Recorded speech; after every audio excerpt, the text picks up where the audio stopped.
Hello my friends, welcome to Waterfall Photography. If you are watching my channel for a long time, then you know perhaps that in this channel I post different blogs about photography, photographic gear and about travel destinations. So today in this episode I am going to tell about ND filter, and if you have watched my previous video, then you will know perhaps that I have described there in detail all the tips and tricks of waterfall photography that can be done in an artistic way, and I have used there a few equipments and I have described a few tips there. If you haven't watched that video, you can watch this here. And now I am going to tell about ND filter today, because I have used ND filter in that video for shooting of waterfall. Now, what is ND filter? ND filter is basically one filter. Perhaps you have heard about warm-up filter or other types of filter that is used for photography. And ND filter means neutral density filter. Neutral means it is color neutral. If you attach it in front of your lens, then the image you will get, there will be no color added to it, or there will be no discoloration. So that's color neutral, so it is called neutral. And density means it is somewhat blackened, like sunglass. It can be used as a sunglass for your camera lens to minimize the light that is coming to the sensor through the lens. So that is the idea behind the ND filter. Now the strength that is determined by the stops that is described in ND filter. It may be from 2 stops to maybe 10 stops, 12 stops. ND filter you can use for various purposes in photography and videography, and it is a very useful piece of equipment in our day-to-day photography. So now, what are the types of ND filter? ND filter types are mainly 3 types. One is fixed type ND filter, another is variable ND filter, and another is graduated ND filter. So fixed type is of fixed strength. That means it has a fixed strength in that ND filter, like ND8, ND4, like that. So it will cut the light in a fixed amount so that it can reduce the light that is reaching the camera sensor. In case of variable ND filter, you can vary the strength by rotating the front ring of the ND filter, and accordingly it will change its strength. You can decrease or increase. So that is very useful for day-to-day photography and videography both. In case of fixed ND filter, you have to change the ND filters with different strengths and different size for every time you do photography or videography, because you have to change the light. So that is the main difference. And graduated ND filter is different. It has 2 portions with different gradation of the coating so that it can cut the light. Usually it is used for landscape photography. If there is difference in contrast, it is very much great difference in contrast in the sky and the land or water, then that difference can be evened out by attaching the graduated ND filter in front of your lens. So someday I will discuss in detail about the graduated ND filter. Today I will discuss detail about ND filter, that is fixed type, and variable ND filter. Now the video I am taking already is with the ND filter, because I am now outdoor, and you know outdoor videography is very difficult because of the overexposed video. Because here what you have to do is you have to keep shutter speed fixed, such as 1/50 second, like that. And if you want then blurred background like that I have created here, then you have to choose a shallow aperture, that is wide aperture, and here I have used f2, and my lens is EFM, Canon EFM lens 22mm f2. So here I have to attach one variable ND filter. I have already attached it, and you can see the nice video exposure. Now I will show you one ND filter. Now there are two types of ND filter in my hand. You can see one is variable ND filter, that is made of Kodak Pro series lens filter, variable ND filter, 16 layer it is saying. I don't know how many layers are there, you cannot differentiate actually, and it is 49 mm, but it is very good ND filter I have used. And this one is from Kenko. Actually it is written Hoya here. Kenko is a subsidiary of Hoya. I will show you the ND filter.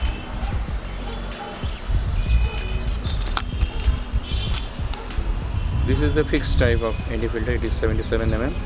You can see the color. This is a blackened glass, piece of glass that you can attach in front of your lens, and it will cut some light that is going to your camera sensor. Now I will show you another variable ND filter. This is the variable ND filter. You can see two rings are there. I will show you later. Now if I rotate it, the color density will increase or decrease. Now it is almost blackened. You cannot see through. Now if I rotate in opposite direction, it will be again clear. Now you can see my eyes clearly. You can see through. So this is the difference. The strength is decreased or increased by rotating this ring. It is mentioned max and minimum, so you can increase the strength. So this is very useful for video shooting, and you can use it for photography also. I will show some portrait photo, especially for portraits that you keep your shallow aperture and keep your background blurred. Then you need this ND filter. So portrait shooting, it can be used for photography, and also for videography variable ND filter can be used, and fixed ND filter also is useful for photography, but for videography it is not very much suitable, because if you have to change your exposure, sometimes it changes because of the sunlight, so it may not be adequate. You have to change again, you have to remove that and replace with another one with a different strength. So this is the difference, main difference. So these are useful. Now what are the advantages and disadvantages? Advantages I have already told you, mentioned you. Now disadvantages. And for the fixed ND filter, I have already told you, the fixed ND filters are very good quality ND filter, and there is no color rendition or discoloration of the image, so it can be used for photography. And in case of variable ND filter, if you increase the strength too much, then there will be some vignetting around the corners of the image, and sometimes there is a muddy discoloration I have seen from the low quality ND filter. I have used various ND filters. Now cost.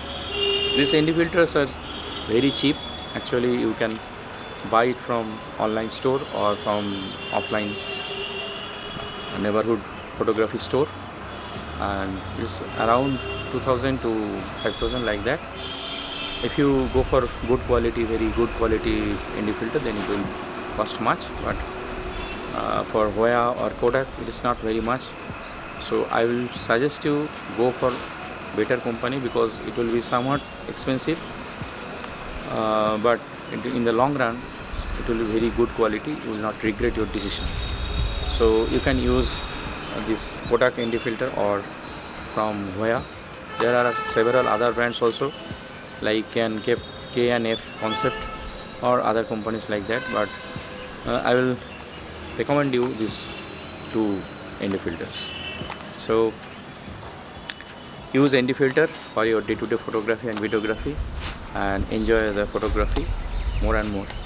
Now another thing I want to mention you, that don't leave, please continue to watch my video, because at the end of the video I will show you how to use the ND filter or waterfall photography, and this time in English language. So whoever has skipped my previous video or episode, or due to the language problem, and they can watch this video. And this time also I am saying the same thing, same tips and tricks, and I will show you how to use this ND filter, variable ND filter, but in English. So enjoy the video, and please don't forget to subscribe my channel, and if you like my video, always click the like button.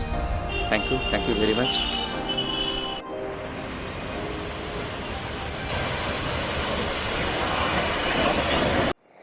Welcome to Finished Photography. And actually, for long 3 months I am not posting any vlog of photography, and I cannot go elsewhere because of the monsoon season or rainy season. And today I decided that the monsoon season is best for doing some waterfall photography. So I am here near a beautiful falls near Karsiyam, and you can see. So I will demonstrate you how to take beautiful waterfall photograph here. And I have already set my camera here. You can see I have put the camera on a solid tripod, and this is my Olympus camera EM1 Mark II. I'll show you the setting. You can see I have put the camera in the manual mode, and all I have done is I have put it in a zone focus, and you can see the shutter speed also here, and I have put shutter speed 5 seconds, exposure, and also aperture f20, so that it will be proper exposure. But one thing you have to remember, that if you use this shutter speed and aperture, it will be overexposed without any ND filter. So you see, I'll show you. I have attached one Kenko ND filter, that is ND8. You see ND8. You can use more also, and I have attached it so that it can reduce the light, and you will be able to increase the shutter speed. Here I can use up to only 5 seconds, because if I increase further, then it will be overexposed. So this is basically slow shutter photography or long exposure photography, and it will produce a smooth flowing waterfall. So you can see, I will take the photo in front of you. I will press just shutter, but one thing you have to remember, if you press the shutter, there will be some movement, so it can decrease the sharpness of your photo. So what I will do is I will set in a 2-second mode. That is, if you press the shutter will automatically be activated after 2 seconds. So let's press the shutter. Now it's taking. Now you see, I'll show you. See the photograph, it's very smooth, but still it is somewhat overexposed. I think I can post-process it later. And actually I need more than ND8 filter. I mean ND10 or like that. And it is better even if you use a variable ND filter, so that you can increase or decrease according to your requirement. So that is the thing. Now enjoy the waterfall and start shooting waterfall.